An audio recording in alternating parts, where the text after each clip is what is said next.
Hi, I'm Ryan O'Reilly here with Chris Gleason and John Betters, and we're here on Inside the Huddle for NFL preview for 2016 season.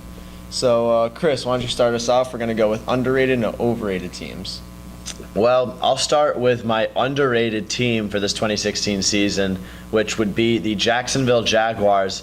Many NFL fans are aware of the plethora of moves that they made in the offseason to improve their squad, but I think a lot of people that don't follow as closely are still sleeping on the Jaguars.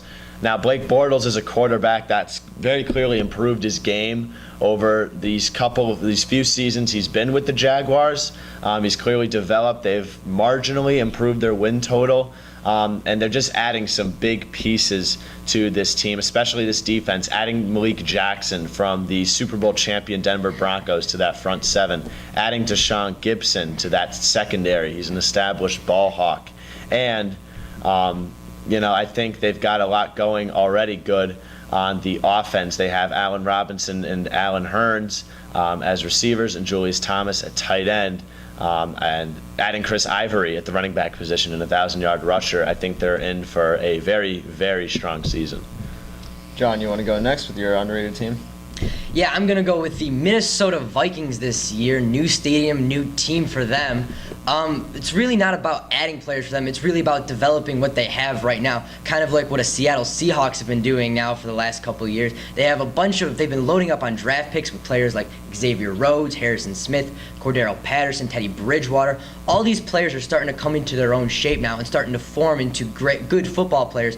As we saw last year, many of these young players are starting to make the Pro Bowl. This team won the NFC North this last year, but for some reason teams are still sleeping on them and picking other teams like the Green Bay Packers to win the division. When you have such an illustrious defense there in Minnesota right now and a developing quarterback, not to mention an all-pro running back in Adrian Peterson, and also adding in the draft this year Laquan Treadwell, wide receiver out of Ole Miss, and also still having Maryland wide receiver Stephon Diggs there, making it for a good season for Minnesota. And for my underrated pick, I'm going to go with the Oakland Raiders out of the AFC West. They made key additions in their secondary with Sean Smith. They upgraded through multiple additions their defensive front and their front seven. Obviously, Derek Carr is a very promising quarterback, and he's going to keep developing. And I think through those additions and also the weakening of the powerhouse in the AFC West of the Denver Broncos, I think they're going to be very strong this season.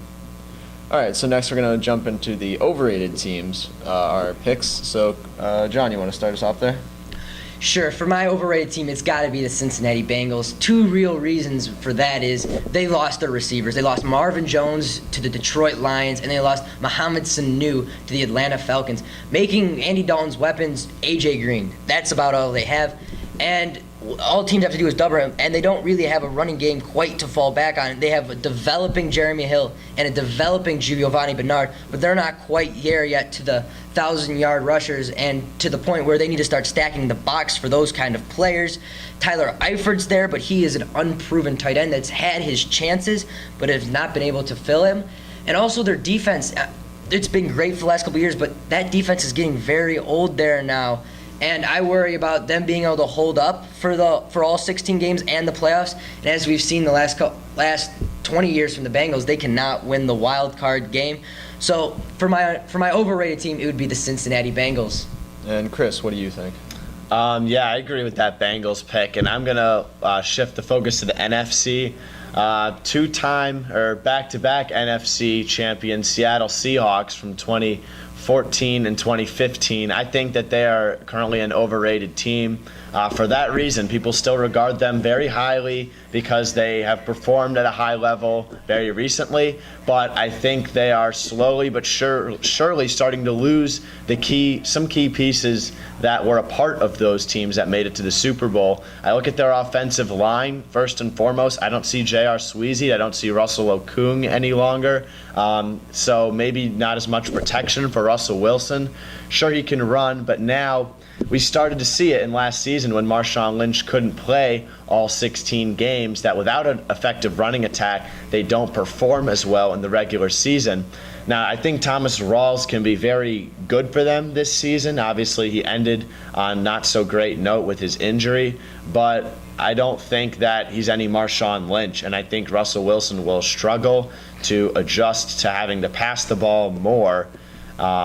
and not having as much protection from his offensive line. And not to mention on the defense, they also lost a key linebacker in Bruce Irving.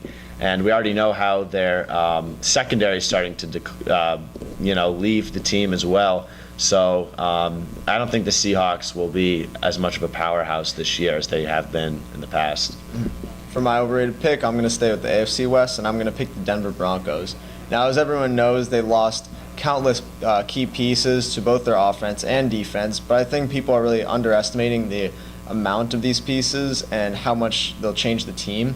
A lot of people still have the Broncos making the playoffs and possibly winning the AFC West, but I don't think they'll make the playoffs at all. They lost key pieces in Danny Trevathan, Malik Jackson, obviously Peyton Manning, as well as other pieces.